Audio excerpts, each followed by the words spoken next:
Muy buenas tardes, amigos. Este es el programa Diálogos de Montoner. Bueno, los proyectos de izquierda colectivistas en el Perú tienen varios modelos. Uno de los modelos que, digamos, ha sido el paradigma de las últimas décadas es el modelo cubano. Ahora, de alguna manera, está surgiendo el modelo venezolano. Pero Venezuela convoca rechazos, convoca denuncias. Acaba de producirse un fraude electoral y es sumamente complicado a la dictadura de Venezuela mantenerse en el poder. Pero no solamente eso, sino justificar económicamente su proyecto. Casi el 80%, algunos señalan el 90% de los venezolanos, están bajo condición de pobreza y es uno de los países con mayores recursos naturales del planeta. Tiene las mayores reservas de petróleo probadas y sin embargo, el 90% de su población está en pobreza. Bueno, el otro modelo es Bolivia. Hace un tiempo, las izquierdas latinoamericanas, frente a los promedios de crecimiento de Bolivia, hablaban del modelo de sustitución de importaciones, del nuevo paradigma, de la responsabilidad, incluso hablaban de responsabilidad macroeconómica. Bueno, todo eso se ha acabado en Bolivia porque los dólares se han acabado. Bolivia se ha quedado sin dólares. Algo que le suele suceder a todos los modelos de sustitución de importaciones, como pasó aquí en el Perú, por ejemplo, en los 80. Se ha quedado sin dólares y el boliviano, la moneda nacional de Bolivia, cada día pierde, lentamente va perdiendo valor. Y es como una bomba de tiempo. En algún momento esto va a estallar, lanzando a miles, por no decir millones, de bolivianos a la pobreza. Bueno, para seguir reflexionando sobre estos temas, el día de hoy hemos convocado a Mauricio Ríos, economista de Bolivia, un joven y reconocido intelectual en el país del altiplano, y ha tenido la gentileza de aceptar este diálogo. Buenas tardes, Mauricio, gracias por la conversación. Hola, Víctor Andrés, el agradecido yo, encantado de volver a conversar contigo y muchas gracias por la generosa presentación también. No hay nada que agradecer, Mauricio. Pero quisiera preguntarte, sigue la crisis de los dólares en Bolivia, ¿no? Y hay problemas incluso de abastecimiento de energía. Explícanos, por favor. Sí, absolutamente. Habíamos conversado hace alrededor de un mes contigo, tal vez un poco más, y ya hablábamos de estos problemas, pero conforme pasa el tiempo es cada vez más claro que la crisis se agrava de manera considerable. Además, no solamente que la crisis de dólares, como tú preguntabas, persiste, sino que además se está agravando. La devaluación del boliviano ya es del 100%, está cotizando alrededor de, ha pasado de cotizar el dólar de alrededor de 6,96 bolivianos o digamos 7 a 14 aproximadamente. Parece estar estabilizándose por ahí, pero eso no quiere decir que el impacto de la devaluación en la que en realidad se convierte todo esto, en la que se traduce la llamada coloquialmente escasez de dólares, va a terminar impactando en los precios de la famosa canasta básica que popularmente se la conoce, es decir, en el IPC, que nosotros muy bien conocemos. Estos efectos de los serios problemas monetarios que el Banco Central no está sabiendo manejar o administrar, va a terminar impactando, sí, efectivamente, en los precios al alza de los bienes de consumo inmediato, pero los bienes de consumo duradero, un poco más alejados de la etapa final de consumo, están cayendo. Es decir, eso quiere decir que previamente estuvieron inflados. Y tratando de responder también un poco a tu introducción respecto a lo que decías, esto ha sucedido en muchos casos y Bolivia presumía o sus gobernantes, concretamente los del movimiento al socialismo, presumieron durante mucho tiempo de que Bolivia no solamente que era un milagro, sino que además el modelo que había impuesto, el modelo económico, social, comunitario, productivo boliviano, a partir del primer día de mayo de 2006, nos había blindado ante cualquier problema que sucediera en el contexto internacional. Y desde de un tiempo a esta parte, fundamentalmente desde que gobierna Arce Catacora, se viene diciendo que los problemas que tiene Bolivia hoy en día son causados justamente por aquello de lo que estábamos blindados, es decir, por el contexto internacional, y que en todo caso somos víctimas de lo que sucede en el resto del mundo y que todavía más los países más capitalizados del mundo le deberían a Bolivia eh, cierta deuda moral y que por tanto deberían condonarle al menos una parte de su deuda. Esto es algo que Arce Catacora ha tratado de hacer cada que se ha presentado en foros internacionales como de las Naciones Unidas, por ejemplo. Es una idea permanente y de la que no todo el mundo se ha percatado. Es decir, ¿en qué se traduce todo esto? Si Arce Catacora no puede conseguir ni condonación, ni financiamiento externo, etcétera, es por eso que ha recurrido a la devaluación del boliviano. Entre otras cosas, como mecanismo de financiamiento para importar diésel, para importar gasolina, combustibles en general, para pagar sueldos de funcionarios públicos supernumerarios y un largo, etcétera. Y esto no va a acabar, como decía. Este proceso de devaluación del boliviano todavía está en sus inicios. El impacto todavía tiene que seguir manifestándose en el resto de la economía. Falta todavía ver lo más importante de esta evaluación. Tiene un efecto retardado de acuerdo a la forma en la que han ido devaluando el boliviano y pues estamos atrapados en una crisis cada vez más severa. Ahora, detrás de esta crisis está el famoso modelo de sustitución de importaciones y también, de alguna manera, el proceso de nacionalización de los yacimientos de gas, ¿no? Porque, digamos, la nacionalización que mantuvo al sector privado produciendo, pero ya no en la comercialización, lo que hizo es derrumbar la exploración de gas, derrumbar la inversión en exploración. Las empresas no querían invertir en exploración. Entonces, lo que ha venido pasando es que Bolivia ha ido consumiendo su gas e incluso ya no puede cumplir sus compromisos con Argentina, con Brasil de exportación, me parece. Entonces, digamos, ¿hacia dónde va Bolivia en este contexto? ¿Hacia dónde va? ¿Hacia el ajuste? ¿Hacia la venezolanización de la economía? Eh, digamos, ¿cuál es el camino? ¿Cuál es el escenario que le espera a Bolivia?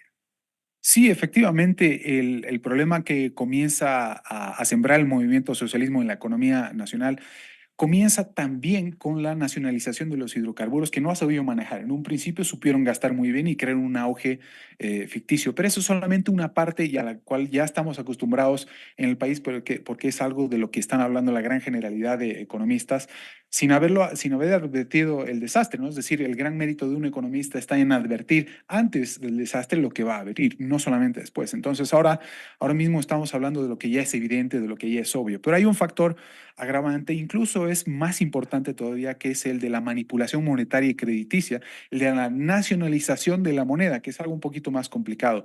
Hasta aquí hemos hablado de una falta de ingresos y un exceso de gastos que responden a lo fiscal, pero lo monetario ha sido también muy importante. Bolivia comenzó a nacionalizar su moneda con un término llamado también coloquialmente como bolivianización a partir del 2004, antes del movimiento al socialismo, pero el neoliberalismo de aquella época, mal llamado neoliberalismo, le dejó esta trampa servida, de la cual ha aprovechado muy bien el movimiento al socialismo para expandir extraordinariamente el crédito de manera artificial y magnificar todavía más el auge ficticio. Entonces, esa es una de las respuestas que tiene también la ciudadanía respecto a qué es lo que está sucediendo para tener un diagnóstico más adecuado y poder tomar las mejores decisiones. Por un lado, tenemos serios problemas fiscales que sabíamos que iban a suceder, pero por otro lado, que la gente recién está cayendo en cuenta que es por el lado monetario también. Lo que está haciendo Milei en Argentina ayuda mucho a saber qué es lo que está sucediendo en Bolivia, porque el problema es muy similar. Milei está haciendo un ajuste muy fuerte en el ámbito fiscal, pero también está solucionando de manera simultánea, aunque no con la misma estrategia de shock que en lo fiscal, en el ámbito monetario. Y por eso está siendo capaz de reducir radicalmente la inflación en 6 o 7 meses máximo del 25% anual a menos del 4, perdón, mensual a menos del 4% mensual o incluso menos y además de manera sostenida se están recuperando las reservas del Banco Central, se están recuperando los depósitos en dólares en el sistema bancario y demás. Así que hay que ver muy de cerca lo que está haciendo Milei. Desde luego que no todos son aciertos, pero en términos generales, algo que se puede destacar de lo que está haciendo Milei en Argentina es haber evitado la hiperinflación y además reducir de manera decidida la inflación. Es lo que deberíamos estar haciendo en Bolivia y por el contrario, si acaso no estuviéramos haciendo lo que ahora está haciendo Milei en Argentina, pues nuestro destino es uno muy similar al de Argentina y esperemos que no el de Venezuela. Yo me resistía hasta hace no mucho tiempo a pensar de que Bolivia se podía convertir en una nueva Venezuela, porque realmente pensaba que era de repente exagerado. Yo pensaba que más bien íbamos a terminar como Argentina, que ya era bastante decir. Pero creo que realmente quedé corto y puede realmente, como tú muy bien dices, que terminemos en una Venezuela. Yo no digo que Bolivia vaya a convertirse en la nueva Venezuela, pero sí me atrevo a decir que no existe ninguna garantía para que así no sea. Y eso ya es bastante, ya es Claro, suficiente para preocuparse. Bolivia, para salir de esta trampa a la que parece ir en caída libre, bueno, tendría que reducir el déficit, reducir el gasto, tendría que liberalizar algunos mercados, ¿no es cierto?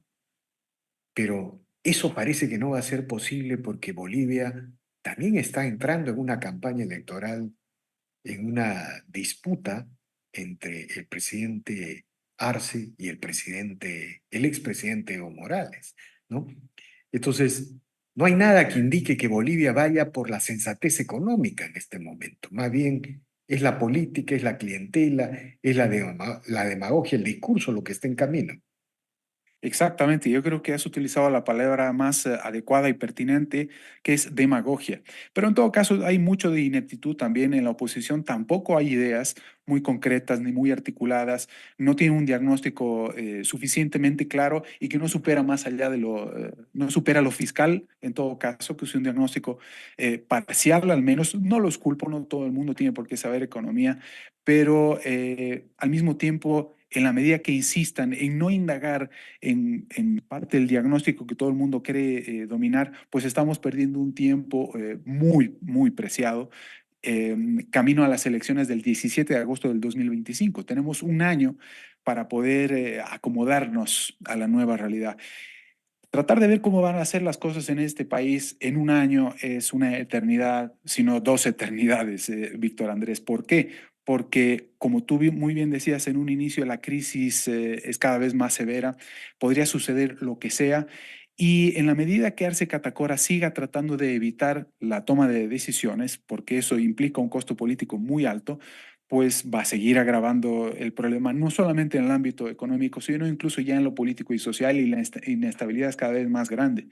Bolivia ha superado hasta el 4 de septiembre el riesgo país en más de 2.300 puntos, y esto es ya verdaderamente escandaloso. Los mercados internacionales, ya nadie confía en el país, ya nadie confía en la institucionalidad democrática que pueda haber en el país para tomar decisiones suficientemente oportunas en lo económico, en materia de democracia, de justicia, etcétera. Es decir, es una crisis multidimensional que Arce no solamente no está sabiendo manejar, sino que incluso parecería que estuviera provocando de manera deliberada. ¿Quién sabe para qué se victimice un poco más adelante y eventualmente no necesariamente hay un golpe de Estado como el que aparentemente pretendía Zúñiga, digo, insisto, aparentemente pretendía Zúñiga, sino de alguna otra manera? No sé si sea Evo Morales el que lidere esta intentona de golpe de Estado o derrocamiento, como ya sucedió en octubre de 2003 contra Sánchez de Lozada. Y no por ser Sánchez de Lozada, sino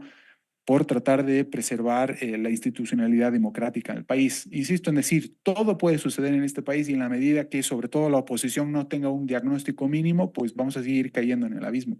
Ahora, me parece interesante esta tesis que planteas que Evo podría liderar un golpe de Estado contra el presidente Arce. ¿Es posible eso? Finalmente, los dos no están bajo el eje de La Habana, Caracas, de alguna manera. ¿No hay algo de eso? Es muy buena tu pregunta. Mira, yo realmente creo que el enfrentamiento político que existe entre Morales y Arce Catacora es real, pero eso no quita que eventualmente, si acaso les conveniera, volvieran a aliarse de nuevo, justamente porque tienen el paraguas del socialismo del siglo XXI, La Habana, Caracas e incluso diría Teherán, Moscú y Beijing, ¿no es cierto? Y pertenecemos a ese eje de una u otra manera. como decía más temprano, todo puede suceder en este país. Ya hemos visto de todo en los últimos 20 años en los cuales el movimiento al socialismo ha sido gran protagonista. Y digo Evo Morales porque ya está amenazando con bloqueos de carreteras para finales de este mes. Y así fue como empezó justamente el derrocamiento de Sánchez de Lozada, que en ese entonces se le llamaba acortamiento de mandato, estrategia de acortamiento de mandato, no de derrocamiento ni de golpe de Estado. Y uno de los métodos favoritos de Evo Morales, porque lleva su sello, es justamente el bloqueo de carreteras principales del país, que son el eje troncal, que no solamente bloquean el país, sino además todo Sudamérica, porque tenemos una carretera que conecta el Atlántico con el Pacífico también. Claro, y eso es lo más probable que suceda porque finalmente es una cosa muy singular, ¿no? Antes los comunistas, cuando disputaban el liderazgo histórico, mataban pues al opositor. Ahí está Stalin con los juicios de Moscú eliminando a todos los amigos de Lenin, a todos los bolcheviques históricos, a todos los pasó por el paredón, ¿no? Con estos juicios de Moscú, con estas campañas de deshonra de los amigos de Lenin.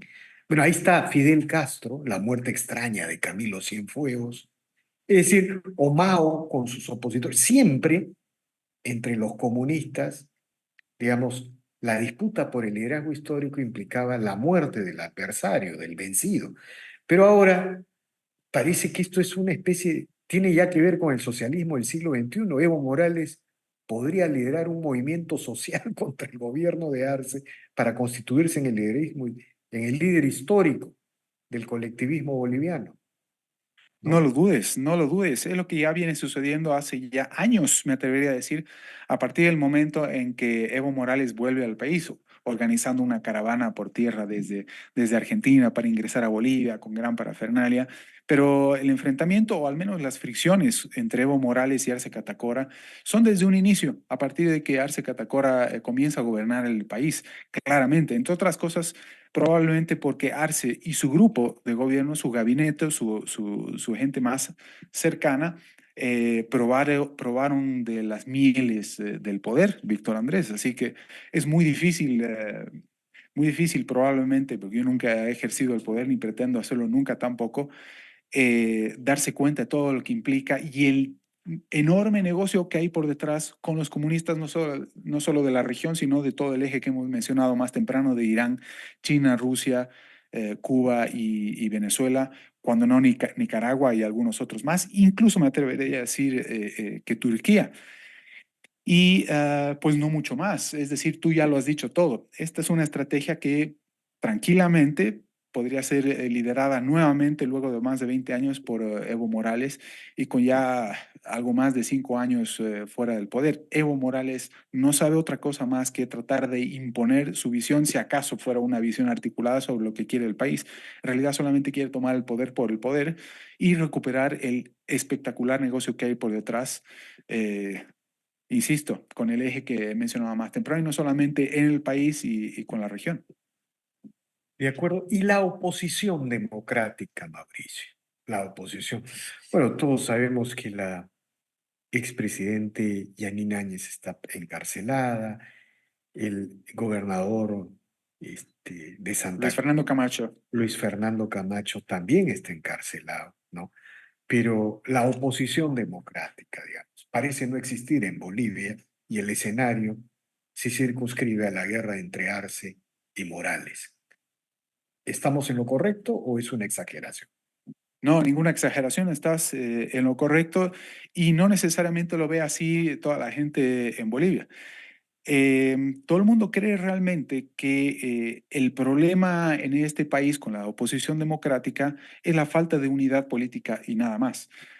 Yo digo que todo comienza por las ideas correctas e insisto, un diagnóstico correcto respecto a lo que realmente necesita el país. El que tenga las mejores ideas y sea capaz de articularlas para como diagnóstico y luego aplicarlas como prescripción, pues de manera natural y espontánea tendrían que sumarse los demás candidatos y las demás ideas para articular un solo frente. Pero es alrededor de las buenas ideas que se pueden hacer las cosas. Lamentablemente la oposición democrática ni antes ni ahora y me temo que en el futuro próximo tampoco las van a tener, no tienen ideas, no tienen, como habíamos conversado en una conversación anterior, no tienen doctrina política. Aunque fuera equivocada, no tienen una doctrina política. Entonces uno no sabe de qué se trata realmente lo que tienen al frente. No sabe con qué armas, hablando metafóricamente, desde luego, va a alcanzar el poder y además, si acaso creen que es solamente por medio del poder político que se puedan hacer cambios en este país y no de alguna otra manera, haciendo una empresa al menos o fundando instituciones que articulen ideas de largo plazo. Vamos, en todo caso, si acaso tuvieran ideas, la oposición democrática nuevamente está concentrada solamente en las próximas elecciones, como ha sucedido siempre, y parafraseando a nadie menos que Churchill, que se está volviendo a poner de moda por una entrevista muy famosa que ha habido recientemente en Estados Unidos, parafraseando a Churchill, la gente tiene que, o al menos los políticos tienen que estar pensando en las próximas generaciones y no apenas en las próximas elecciones. Aquí todo el mundo se está tratando de concentrar en cuáles pueden ser las medidas para solucionar una crisis que consideran que es solamente de la balanza de pagos, para que te des una idea, Víctor Andrés, y no una crisis multidimensional muy profunda, estructural, que entre otras cosas requiere al menos revisar lo que hemos hecho con la fundación del Estado plurinacional y su constitución, que ya lo habíamos mencionado en otra entrevista también. Vamos, que es muy profundo y nadie se atreve hasta el momento, qué sé yo, por qué razón, tal vez por mucho temor que no deberían tener a estas alturas, ni siquiera de cuestionar ni de Claro. replantear. Y en Bolivia, la hegemonía cultural de la izquierda fue realmente una hegemonía, porque las tesis de García Linera, que en Chile, imagínate, lo consideran una especie de Lenin regional, ¿no?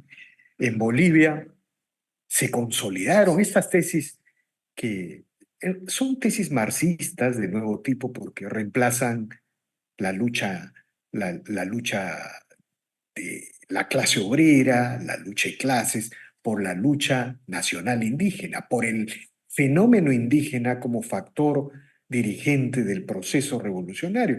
Bueno, creo que en Bolivia la palabra mestizo está proscrita, ¿no? No sé si eso es cierto, alguna vez escuché sostener eso, pero es evidente que la hegemonía cultural en Bolivia es sólida y eso se expresa en esta constitución del Estado plurinacional.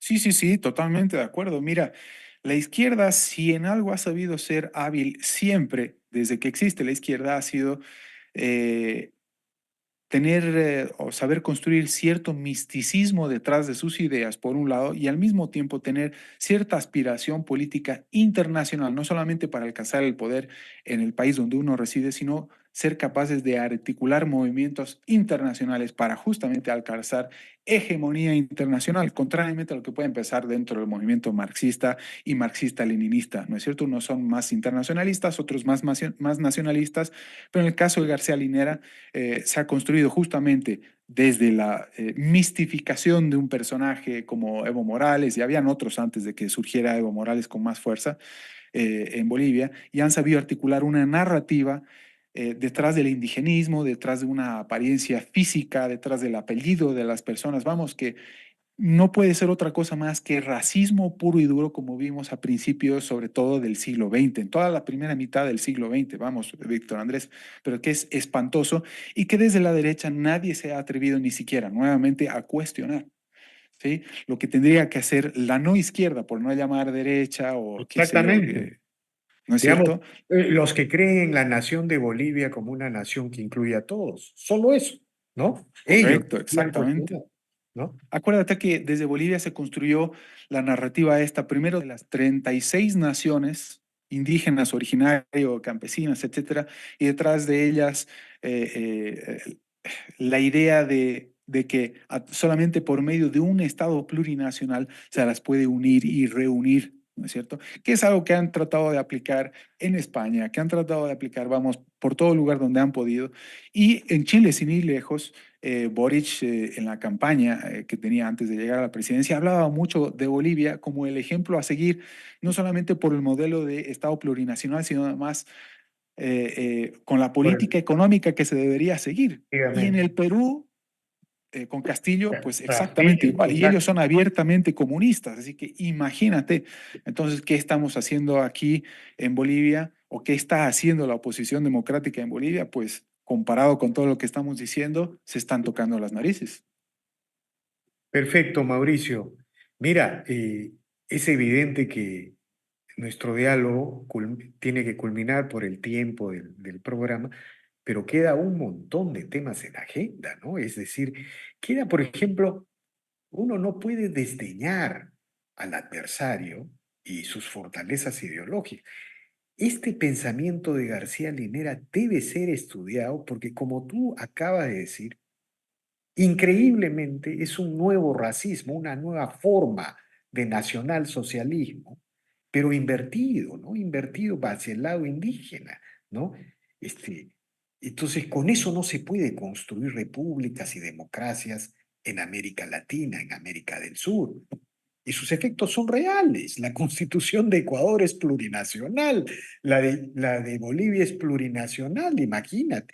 No sé si la de Venezuela, pero por ahí le deben haber metido un argumento, ¿no? En el Perú, Castillo quería convocar una asamblea constituyente para instaurar una república plurinacional con equidad de género. Bueno, las ideas vienen de ahí y las ideas mueven montañas, hay que combatir esas ideas, ¿no?